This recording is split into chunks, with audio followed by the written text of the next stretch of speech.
السلام عليكم ورحمة الله وبركاته. إن شاء الله أنا هعرض في الفيديو مجموعة إشعال ذاتي للبيع، فكنت هتكلم على وصفهم وعلى سعرهم. إن شاء الله أنا هتكلم بدقة في موضوع السعر، أنا اشتريت بكام السعر الأساسي، وإن شاء الله هتكلم في موضوع المكسب أو لقمة عيشي اللي أنا هضيفها على الحاجة اللي أنا مشتريها.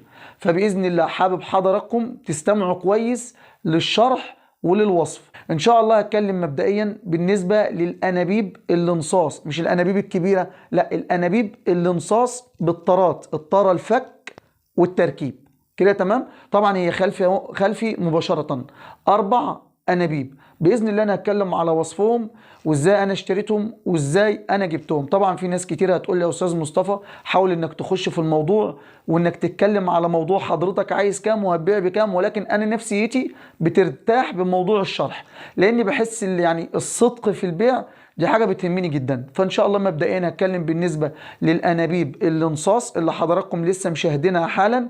عندي هنا ال4 انابيب طبعا اللي هم الانصاص. هتكلم بالنسبه لطولهم، انا عندي انبوبتين 36 سم وعندي 2 32 سم، دي بالنسبه للطول زي ما موضح لحضراتكم في الصوره. دي بالنسبه مثلا لاول انبوبه. عندي الانبوبه دي انا مشتريها السعر بتاعها الاساسي. اشتريت الانبوبه لوحديها من غير الطاره، دي بيتقال عليها طاره، دي كده بيتقال عليها طاره، ودي بيتقال عليها صليبه، ودي بيتقال عليها كوشه. وعندي النبل النحاس كده تمام. يعني عندي طاره، عندي كوشه، عندي صليبه، عندي نبل نحاس، عندي اللي هي الانبوبه دي نص انبوبه، دي نص انبوبه. طبعا انا اشتريت النص انبوبه دي ب 120 جنيه، اشتريتها ب 120 جنيه غير الطاره. طبعا دي لوحديها ب 120، انا اشتريتها دهنتها، يعني انا ضفت عليها الدهان. وبعد كده اشتريت الطاره دي في منها ستانلس وفي منها صاج. اللي انا عارضها دي الصاج، لان الاستانلس من مكانها جمله عامله 50 جنيه، ولكن الصاج عامله من مكانها جمله 30 جنيه. انا عشان هاكل فيها عيش، وصاحب المكان اللي باع لي الطاره عارف ان انا هاكل فيهم عيش، فحسبها لي ب 27 ونص. حسب لي الطاره دي ب 27 ونص، دي بالنسبه للطاره. وعندي هنا بالنسبه للبوتاجاز اللي هو النص انبوبه ده انا مشتريه ب 120. طبعا انا بالنسبه لل 120 وبالنسبه لل 27 ونص انا عايز دي في مكسبي بعد ما شالوا وجايباني للحاجه، يعني بعد ما اشتريت الحاجه وحملتها وجبتها، وبعد ما رحت اشتريت الطاره دي لوحديها ودهنت الانبوبه، انا عايز مكسبي في 50 جنيه. حضرتك حاول يعني اجمع ما بين ال 27 ونص وال 120 وال 50 جنيه مكسبي، ده يتطبق على ال4 انابيب. دي اول انبوبه. طبعا دي بالنسبه كطول عامله 36 سم. طبعا انا قايس السنتي قايسه من الرقبه بتاع البوتاجاز، مش من الطاره، مش قايسه من الطاره، لان لو قست من الطاره هيدينا حوالي بتاع 10 سم تاني زياده، ولكن انا قايسه من الرقبه بتاع الطاره للانبوبه من تحت. فطبعا عامله معايا 36 سم. ده زي ما قلت لحضراتكم كده بالنسبه لوصفه وسعره، ده هيتطبق على ال4 بوتاجازات. عندي برضو انبوبه اهي، دي طبعا انا مشتريها ب 130. الانبوبه دي لوحديها اشتريتها ب 130. وعندي هنا الطاره برضو ب 27 ونص، وحضراتكم هتضيفوا ال 50 جنيه اللي هي مكسبي او لقمه عيش. ولكن بالنسبه للبوتاجاز الثالث ده طبعا انا اشتريته ب 80 جنيه، دي اشتريته ب 80 جنيه.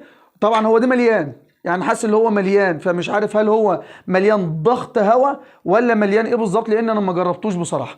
تمام. وعندي برضو اللي هو البوتاجاز الثالث ده انا اشتريت الانبوبه دي ب 90 جنيه، وضفت عليها 27 ونص، ويبقى كده هضيف عليها 50 جنيه مكسبي. ده بالنسبه لل4 انابيب زي ما موضحين لحضراتكم في الصوره. طبعا شكليا هم يعني بفضل الله، يعني انا بعد ما جبتهم كانوا مبهدلين شويه، ولكن انا مسكتهم ظبطتهم، وباذن الله لا ياخدهم هيملاهم على طول ويشتغل. طبعا ان شاء الله هيشتغل معاه كويس وتمام. ده بالنسبه لل4 انابيب. ولكن بالنسبه لفرن البوتاجاز العرض بتاعه 70 سم، يعني العرض ده كده بيتقال عليه العرض ده 70 سم.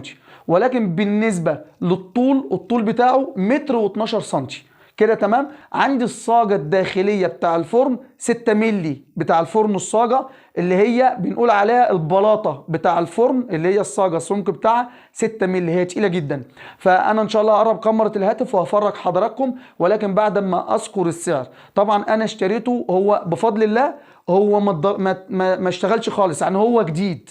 انا عندي الفرن ده بفضل الله، انا حابب اللي تاخده تكون عروسه بتجهز نفسها. عندنا طبعا هنا العرايس لما بياخدوا فرن زي كده، سبب اللي انا مشتريه، انا مشتريه على اساس اللي هو مستعمل ولكن هو جديد. ده طبعا العرايس بتشتريه على اساس اللي هي تخبز بيه مثلا بعد الجواز. فطبعا في عرايس كتير بتبقى ما عندهاش خلفيه في موضوع الخبيز، ازاي ترح وازاي تحدف الرغيف داخل الفرن، مبقاش عندها خلفيه، فبتاخد الفرن بيطلع في شقتها، فبيبقى زحمه شويه في الشقه، فبيرموه على السطح، يعني بيرموه على سطح البيت. يعني بعد ما بيتحط على السطح الجو بيمطر عليه، فبيبتدي يكون صدى فوق على الصاجة اللي هي العلوية للفرن. فطبعا المطرة مع المية مع الصاج فبيعمل صدى. فأنا لما خدته كان الظهر بتاعه ده فيه شوية صدى من المطرة، ولكن هو ما اشتغلش خالص، هو جديد نوفي. وهفرج حضراتكم على الدواخل الداخلية للفرن. يعني أنا اشتريته من صاحبه بعد ما اتكلمنا مع بعض واتفاوضنا في موضوع السعر، وعارف اللي أنا هاكل فيه عيش، خدته منه ب 850 جنيه. طبعا انا لما جيت انقله ضفت على النقل 150 جنيه، لان انا جايبه من مكان حوالي بتاع 30 كيلو، انا هوقف نقله ب 150 جنيه وهو ب 850، يبقى كده 1000 جنيه، كده وقف علينا ب 1000 جنيه. فطبعا انا هضيف عليه 200 جنيه، هيبقى الفرن عامل 1200 جنيه. طبعا انا هفرج حضراتكم على الدواخل بتاع الفرن بفضل الله، ما تولعش بكبريت. يعني ما فيش حد جه للفرن ركب له انبوبه وشغله، الفرن بفضل الله زيرو. وهو سعره حضرتك لو عايز تجيبه النهارده يتراوح ما بين ال 3000 وال 3500 او ال 3600 حاليا، لكن انا هديه لحضرتك من بعد ما شاله، من بعد ما اشتريته وفصلت لحضرتك فيه. لاني انا طبعا الحاجه لما بجيبها، الناس اللي انا بتردد عليهم في اي شيء انا بشتريه عارفين اللي انا باكل في الحاجه دي عيش، فبيعمل لي خصم طبعا، لان المستهلك غير التاجر. فانا بالنسبه للحاجه دي انا راجل تاجر مش مستهلك، فان شاء الله بيبقى فيه بعض الخصومات. لكن حضرتك انت لو هتجيبه منه هيقول لك ده ب 1500 جنيه، ويوم ما يبقى عامل معاك واجب ومنزل معاك هيقول لك 1300 جنيه، برضه 1200 جنيه، وحضرتك هتضيف عليه النقل وبرضه هتاخده تمسكه تظبطه. ولكن انا جبته جديد، دواخل جديده وهو جديد، ما اشتغلش، ما فيش انبوبه اتعلقت عليه وما اتضربش فيه كبريت ولا اتضرب فيه مفكات ولا اي حاجه، ما فيهوش اي حاجه، هو جديد نوفي. وانا حابب اللي تاخده تكون اخت بتجهز بنتها، ده بفضل الله عامل 1200 جنيه كده تمام. طبعا انا قلت على سعر الاساس اللي انا مشتري بيه، وقلت على المكسب اللي انا هضيفه عليه. اما بالنسبه للبوتاجاز اللي انا عارضه الاربع عيون، البوتاجاز ده انا اشتريته ب 300 جنيه، ولكن انا اشتريته من صاحبته خميره. يعني ايه خميره؟ يعني انا واخده دايب، فهي كانت فاقده فيه الامل، فبفضل الله انا خدته حطيت ايدي فيه. طبعا بالنسبه للنقل انا هضيف عليه نقل 100 جنيه، يبقى وقف عليها ب 400 جنيه بنقله. انا خدته من صاحبته ب 300 وهضيف عليه 100 جنيه كده بنقله. ولكن انا عايز فيه كام؟ انا طبعا بعد نقله، بعد ما حطيت ايدي فيه كصيانه وظبطته وشغلت الاربع عيون وشغلت الشوايه العلويه وشغلت الشوايه السفليه، ولكن الشوايه السفليه فيها برومه بسيطه، ممكن حضرتك هي بمسمارين بورمه، ممكن حضرتك تفكها وتنزل شارع نجيب الريحاني وتشتريها. حابب انا اعمل لك كده هزود عليه من مكسبي، تمام. طب انا بالنسبه عايز اضيف عليه قد ايه كلومه عيش ليا؟ انا وقف عليا ب 300 وبعد كده نقل 100 يبقى 400، هزود 200 جنيه لومه عيش. حق ما انا ما جبته ومسكته غسلته وفكيته وسلكت الفونيا بتاعته لكل عين، ومسكت الشوايه العلويه والسفليه ظبطتها، وهديك البوتاجاز بفضل الله على التجربه، علقه على الانبوبه عندي لما حضرتك تشرفني ويكون لك نصيب فيه، وهشغل لك الاربع عيون وهشغل لك الشوايه وهشغل لك الاشعال الذاتي. يعني انا مصلح فيه الاشعال الذاتي ومصلح فيه اللمبه الداخليه بتاع البيان للفرن ومصلح فيه الشوايه. فانا كل ده هتاخدهم مني كاملين مكملين، ولكن للامانه لان انا بحب البيع والشراء يبقى فيه صدق، لان اللي هيجي ما يلاقيش كلام مختلف عن اللي انا بوصفه حالا داخل الفيديو. فانا هدي لحضرتك النهارده اشعال ذاتي شغال، لمبه بيان داخليه شغاله، الشوايه شغاله، والفرن العلوي شغال والسفلي شغال، ولكن السفلي في بعض البرومه بسيطه بيشغال برضه. حضرتك حابب تغيرها مفيش مشكله، حابب اللي انا اغيرها لك واضيف مكسب عليه اللي انت حضرتك عايزه. حابب لو حد تاجر هياكل عيش وهياخد مني الحاجه على بعضيها، انا بالنسبه للسعر سواء لتاجر هياخده هيكون له في الحاجه لقمه عيش كويسه، ان كان حد هيخليها لاستعماله الشخصي باذن الله هيستفاد منها استفادة كويسة. فإن شاء الله دي بالنسبة لأسعار الحاجة. قلت في أنبوبة عاملة جايبها أنا ب120، وأنبوبة جايبها ب90، وأنبوبة جايبها ب80. وبالنسبة للطارات، الطارات ب27، وهضيف على كل أنبوبة 50 جنيه. أما بالنسبة لفرن البوتاجاز جابه ب850، والنقل 150، يبقى كده 1000، وعايز فيه 200 جنيه يبقى 1200 جنيه. ولكن بالنسبة للبوتاجاز أنا اشتريته ب300، وبالنسبة للنقل 100 جنيه، وبالنسبة للإضافة المكسب بتاعتي أنا اللي هضيفها على البوتاجاز 200 جنيه، يبقى هو ب 600 جنيه. إن شاء الله أنا آسف للإطالة، ولكن الشرح مهم جدا، والدقة مهمة جدا جدا جدا لكل إنسان بيشاهدني، لأني أنا الأساس في فيديوهاتي وعلى القناة الصدق في التجارة. سواء الحاجة اتباعت ما اتباعتش، حضرتك كان ليك نصيب فيها مالكش نصيب فيها، أنا التجارة عندي بفضل الله بحب ان انا اكون صدوق فيها، واحب ان انا ادقق في موضوع الشرح عشان حضرتك تعرف انا قد ايه بعاني على الحاجه لما بشتريها. وبفضل الله انا المكسب اللي انا بضيفه، لان دي هتوفر عليا موضوع الفصال في البيع والشراء. كده تمام. فان شاء الله نتوكل على الله ونقرب كاميرا الهاتف ونبص على كل حاجه من قريب. بسم الله، توكلنا على الله. وانا اسف على الاطاله. ان شاء الله بالنسبه للانابيب زي ما موضح لحضراتكم في الصورة، عندي هنا دي الطبق أو الكوشة أو الطارة زي ما موضح لحضرتك في الصورة. دي أول طارة بأول بوتاجاز زي ما موضح لحضرتك. أنا طبعا دهنته بعد ما اشتريته. وطبعا دي بالنسبة للطارة أنا قلت طبعا دي البوتاجاز ده أنا مشتريه ب130 البوتاجاز ده، والكوشة ب27.5، وهضيف مكسبي 50 جنيه. دي بالنسبة لأول بوتاجاز أو أول أنبوبة. عندي هنا الأنبوبة التانية زي ما موضح لحضرتك في الصورة.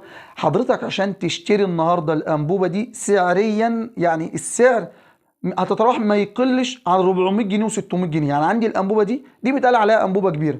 حضرتك عشان تشتريها النهاردة كاملة مكملة بالطارة هتتوقف بحوالي 600 جنيه، معاك من 400 ل 600 جنيه. دي بالنسبه للانبوبه الاولانيه. وبالنسبه للانبوبه الثانيه دي كسعر خارجيا. طبعا انا عرض الانبوبه زي ما قلت لحضرتك انا مشتريها ب130، واللي جنبيها ب120، واللي جنبيها ب80، واللي جنبيها مشتريها ب90 جنيه. ولكن جبت الطاره لوحديها ب27.5، وانا هضيف على كل مكسب لانبوبه 50 جنيه. كده تمام. كده تمام. ولكن بالنسبه للفرن زي ما موضح لحضرتك في الصورة، بفضل الله الفرن ده زيرو بمعنى الكلمة زي ما موضح لحضرتك في الصورة. ده الفرن، حتى البادج كان محطوط على الفرن ولكن اتقشر، ولكن الفرن جديد بحالته. طبعا هنبص على الفرن وعلى الدواخل زي ما موضح لحضرتك في الصورة.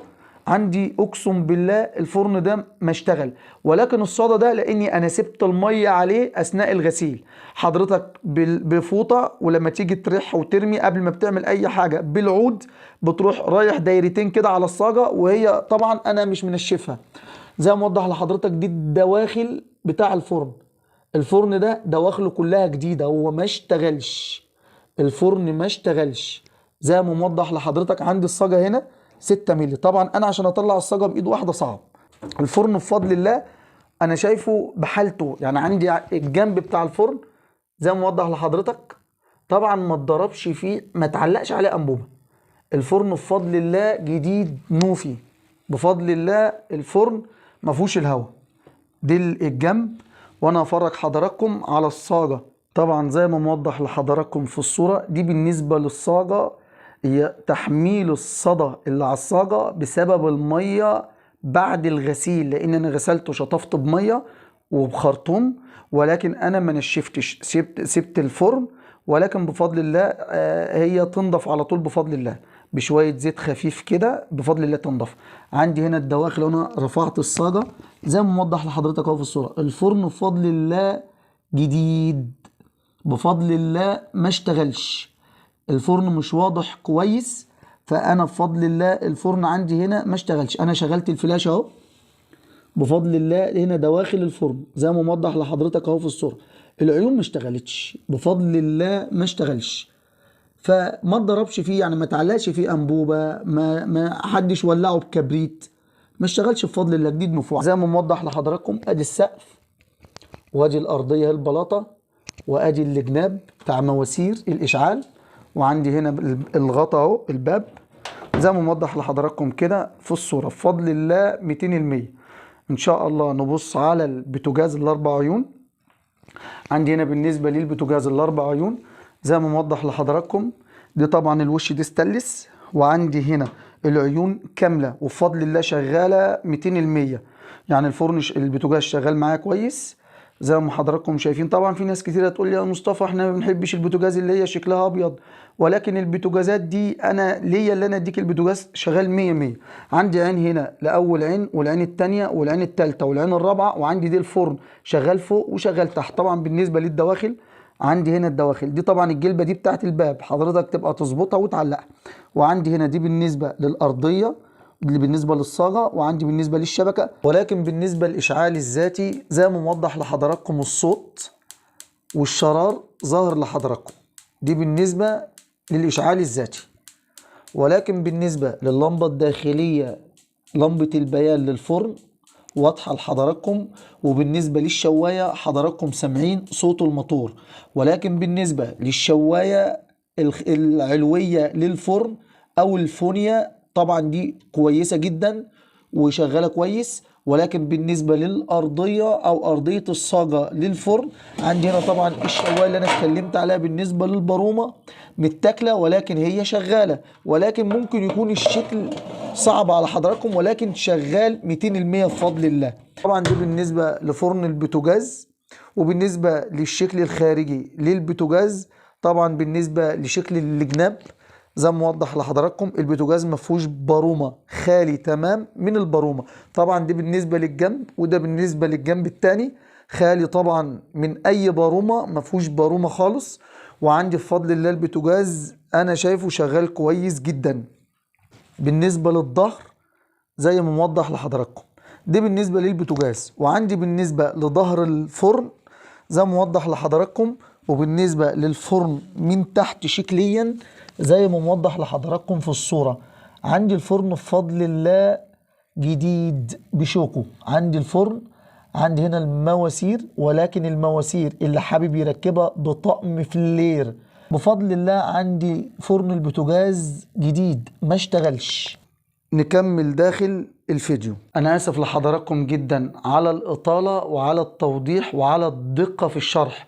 انا بتأسف جدا جدا لان موضوع الدقة في الشرح بيضايق ناس كتير، ولكن في ناس اللي بتبقى حابة تاكل عيش واللي في نيتها اللي هي تشتري الحاجة بتبقى حابة موضوع الدقة وموضوع الشرح. لان في ناس كتيرة ما بتاخدش الحاجة مني يدا بيد، بتاخدها عن طريق شحن، بتبقى في محافظة غير المحافظة وبتتصل بيا تقول لي يا استاذ مصطفى احنا عايزين كذا او اللي حضرتك شرحته، او بيحبوا يستفسروا عن الاشياء اللي انا بعرضها، فانا بوفر عليهم كل ده. الشرح اللي انا بتكلم فيه او لما بقرب كاميرا الهاتف بتسهل عليهم حاجات كتير وبياخدوا القرار النهائي في موضوع البيع والشراء. فانا متاسف جدا يعني الناس القريبه من سكني ممكن تشمئز من موضوع الدقه في الشرح، ولكن انا بتاسف لهم جدا. وبرضه بنبه عليهم عشان يبقى عندهم خلفيه اللي انا في ناس بوصل لها شحن، فالموضوع الدقه في الشرح عامله للناس اللي بعيد عني وبعيد عن عيني وحابه اللي هي تاخد الحاجه مني عن طريق الشحن، فهي بتحب الدقه بطريقه مناسبه ليهم. فانا بتاسف جدا جدا على موضوع الاطاله والدقه في موضوع الشرح. ان شاء الله انا اتكلمت بالنسبه لاسعار الحاجه، وباذن الله هسيب رقمي تحت الفيديو اللي عايز اي حاجه يتصل بيا. وانا كده خلصت كل المعلومات اللي عندي، والسلام عليكم ورحمه الله وبركاته.